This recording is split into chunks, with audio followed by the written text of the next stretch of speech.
Nos vamos a nuestro vagón de cola y en esta ocasión tenemos el placer de saludar a Álvaro López Pedrosa, que es Project Manager para el proyecto de Rail Báltica y nos va a contar muchas cosas interesantes sobre este proyecto. Hola Álvaro.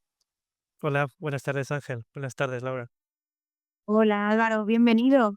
Siempre nos gusta empezar la entrevista conociendo un poquito a la persona entrevistada, así que cuéntanos sobre ti, quién es Álvaro López y cuál es tu rol dentro del sector ferroviario y cómo llegaste hasta aquí. Pues primero muchas gracias por invitarme. Pues, para explicar un poco rápidamente, como has dicho, soy ingeniero de caminos y la verdad que mi trayectoria es en el sector, siempre ha sido en el sector del ferrocarril. Tuve la suerte de que cuando completé la carrera me uní al proyecto Jaramain, al famoso proyecto del desierto. Estuve allí como parte de OHL en la construcción de la alta velocidad. Estuve casi 5 años allí en Arabia. Me sirvió, la verdad, que muy buena experiencia. Luego he estado por otros sitios, estuve un año más en Israel, ahí también como parte de contratista, y luego ya en 2017 me volví a Madrid, a España, y bueno, aprobé las oposiciones y me uní en Adif, así que estuve trabajando otros casi 5 años en Adif, aquí en la dirección técnica, la verdad que un poco con diversos temas en Adif, y ya los últimos, lleva a hacer casi 3 años, pues solicité una excedencia de Adif y estoy trabajando en Ray Báltica, que es la empresa pública de los 3 países bálticos, la construcción del proyecto de Ray Báltica, que es una línea nueva de ferrocarril de 900 kilómetros para conectar los 3 países con Europa. Pues eso es. Muy bien Álvaro, pues para el que no conozca este proyecto Rail Báltica, cuéntanos exactamente qué es Rail Báltica, en qué consiste el proyecto y por qué países pasa, que ya has avanzado, que son tres. Mm. Sí, sí, la verdad que Ray Báltica es una iniciativa que empezó ya, pues, hace ya 7, 8 años. Es una línea de casi 900 kilómetros que une desde el norte de Estonia, Tallinn, la capital, y pasa por Letonia, Lituania, y justo llega hasta la frontera con Polonia, que es donde se unirá con la futura línea que los ferrocarriles polacos están construyendo. Es un proyecto muy importante porque lo que pasa en estos 3 países es que actualmente no tienen ninguna línea de ancho internacional. Ellos tienen lo que se llama ancho ruso o ancho 1520, entonces, no tienen una conexión directa con Europa, ni para mercancías ni para pasajeros, lo que hace que actualmente estén un poco, pues, separados y arrinconados, y la intención de este proyecto es, pues, conectarla con el resto de Europa y permitir sobre todo, el transporte, tanto de pasajeros como mercancías. Muy bien, y ya nos has avanzado un poco, ¿no? ¿Por qué es tan importante esta línea? Pero no sé si quieres dar algún detalle más de por qué esta línea o, bueno, línea tipo corredor, ¿no? Que se llama, ¿por qué es tan importante este proyecto y tan innovador? Pues, como he dicho, al final va a ser parte de uno de estos corredores TEN-T, europeos, va a ser la continuación de uno de ellos. Y actualmente, sobre todo en esos países, tristemente, por la situación geopolítica que tiene Europa, pues la verdad es que incluso el proyecto es más importante y en esos países le están dando más importancia porque para ellos es muy importante tener más conexión a Europa y poder, porque por ejemplo uno de los incluso objetivos es para que se pueda hacer transporte militar a través de la línea. Entonces ese también es un punto muy importante para ellos. Bueno, nos ha dicho que se va a utilizar para transporte militar, pero aparte de eso, ¿qué otros usos va a tener? ¿Va a tener uso de pasajeros? No sé si también alta velocidad, ¿a qué velocidad van a ir? ¿Mercancías? Sí, va a ser una línea es mixta, es decir, la intención es incluir 3 tipos incluso de transportes. Primero es con el transporte que puedes llamar alta velocidad, que va a ser velocidad 250 kilómetros por hora, y van a ser trenes para conectar principalmente las 3 capitales con el resto de Europa. Luego también dentro de pasajeros va a haber servicios más regionales, hasta 150, 160 kilómetros por hora, porque hay más estaciones cercanas, ya es para conectar más los países o las zonas interfronterizas. Y Ujú. por último va a ser transporte de mercancías con velocidades hasta 120 kilómetros, y es para transportar, pues, todo tipo de mercancías porque ahora mismo no hay conexión existente. Entonces, para conectar tanto el puerto de Tallinn como el puerto de Riga con el resto de Europa. Entonces va a ser una línea mixta. Muy bien. ¿Y qué tipo de tecnologías y de sistema de señalización se van a utilizar en ese proyecto? La verdad, la línea va a ser un sistema muy similar al resto de las líneas europeas y yo diría también que incluso a las líneas españolas. La diferencia, como he dicho, es la velocidad, que en este caso no llega a 300, sino que se queda en 250.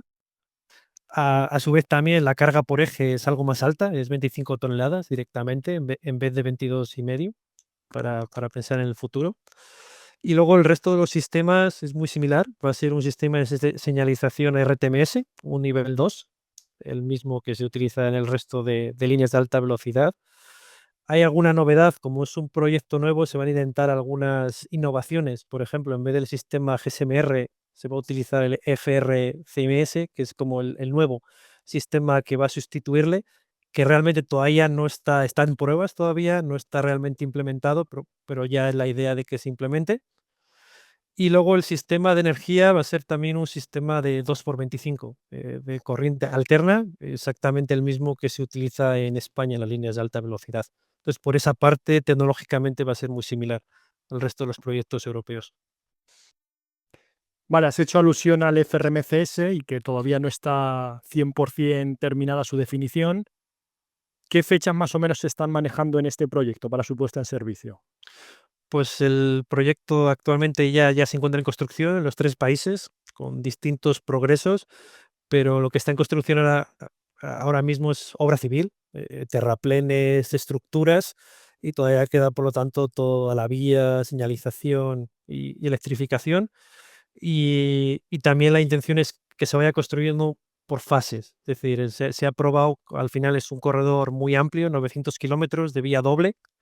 Entonces, inicialmente se está pensando en que se construya una primera fase más en vía única, con apartaderos y zonas de adelantamiento, y la intención y la planificación actual es que se pueda abrir el corredor en el 2030. Esa es la planificación actual y el objetivo.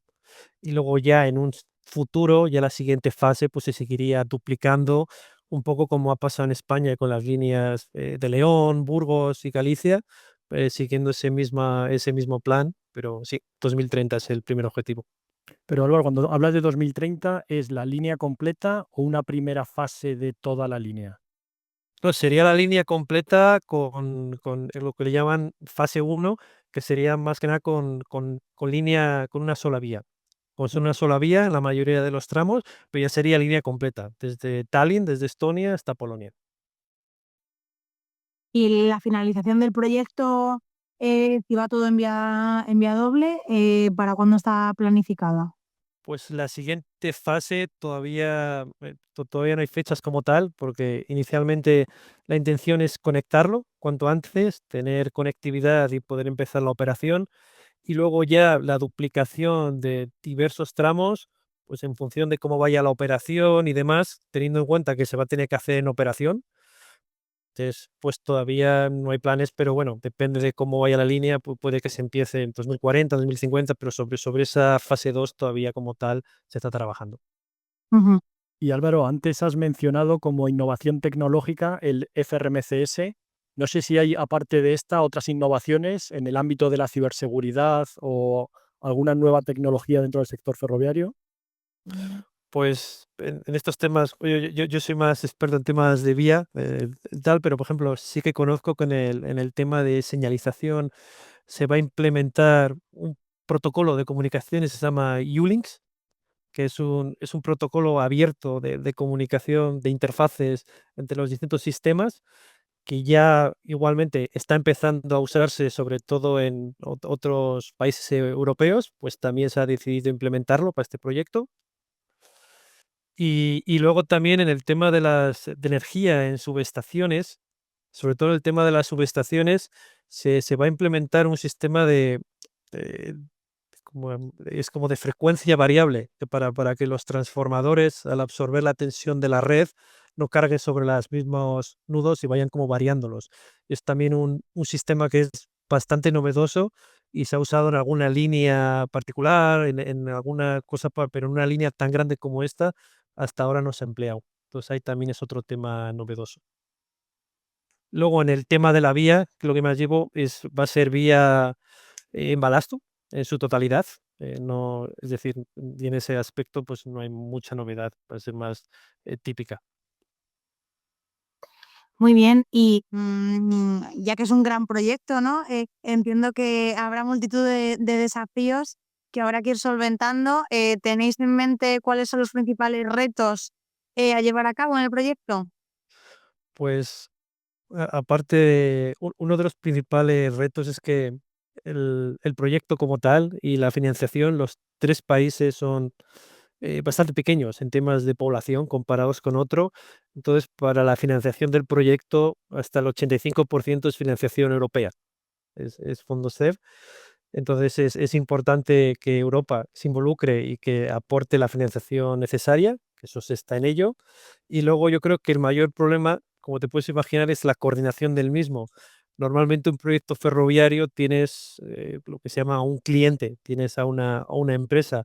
En este caso estamos hablando de tres países a la vez, es decir, que hay tres ministerios involucrados, hay tres administradores de infraestructuras, uno por cada país Ujú. encargado, y luego para intentar coordinar todo eso es para lo que se creó la empresa en la que estoy yo, que se llama Rail Báltica, que su intención es como coordinar toda la construcción y diseño para que sea todo homogéneo. Entonces, como verás, hay bastantes empresas involucradas, bastantes, eh, al final el tema político también está involucrado y en vez de influir en un solo país, son incluso tres países a los que hay que alinear, hay que tomar las decisiones. Entonces, la toma de decisiones y demás, pues es más complicado que en un proyecto estándar. Yo creo que esto es lo que es uno de los temas más complicados de este proyecto. Por supuesto, Álvaro. Y luego, normalmente cuando se hacen desarrollos ferroviarios de esta entidad, de este tamaño, más allá de la repercusión que tiene el transporte de viajeros, obviamente, entre estos tres países, lo que se suele observar es un gran desarrollo tanto económico como industrial de las zonas por las que discurren estas líneas. Entonces, se espera que estos tres países también crezcan económicamente y también en el sector industrial al mismo ritmo. Sí, la verdad que sí, se hizo, bueno, incluso se actualizó hace poco un análisis coste-beneficio de la línea y al final no tengo los datos en línea, pero los beneficios sociales de desarrollo económico y sociales del proyecto eran bastante, sobrepasaban por bastante el coste del proyecto. Al final, como he indicado, esta línea sobre todo permitirá conectarse a las capitales de los tres países con Europa con unos trayectos y unos tiempos que son bastante buenos, porque actualmente o no existen, porque no existen realmente conexiones de ferrocarriles con Europa, o si existen es necesario transbordos que hacen que las duraciones de viajes para incluso de Lituania a Polonia se pueden tardar 5 o 6 horas, es decir, que no son asumibles. Y para temas de mercancías también obligan a que sea necesario transbordo de mercancías en la frontera, como ocurría antiguamente entre Francia y España, lo que hace que también se encarezcan mucho los costes. Entonces, la verdad que sí, se espera que los beneficios sean muy elevados y que ayuden mucho al desarrollo de estos países, que ya de por sí están creciendo mucho en estos últimos años. Bueno, pues es una clara prueba de que la interoperabilidad ferroviaria ayuda a evitar estas limitaciones de tener que cambiar de un tren a otro, de mover mercancías a distintos trenes para poder pasar de un país a otro vecino. Bueno, Álvaro, pues muchas gracias por haber estado este ratito con nosotros, por habernos acercado un poco más a la actualidad del proyecto de Rail Báltica. Y bueno, hasta el 2030 no lo veremos, pero esperemos que vaya todo bien y bueno, te invitamos a que vengas más adelante a contarnos cómo ha ido avanzando el proyecto. Sin duda. Pues muchas gracias a vosotros por invitarme a participar. A ti, hasta luego, Álvaro. Venga, hasta luego. Pues hasta aquí otro capítulo de Factor Ferroviario. Como siempre os decimos, dadle al like, suscribiros, compartid en vuestras redes sociales para llegar a cuanto más gente mejor. Y os recordamos que os suscribáis cuanto antes a nuestra newsletter en factorferroviario.substack.com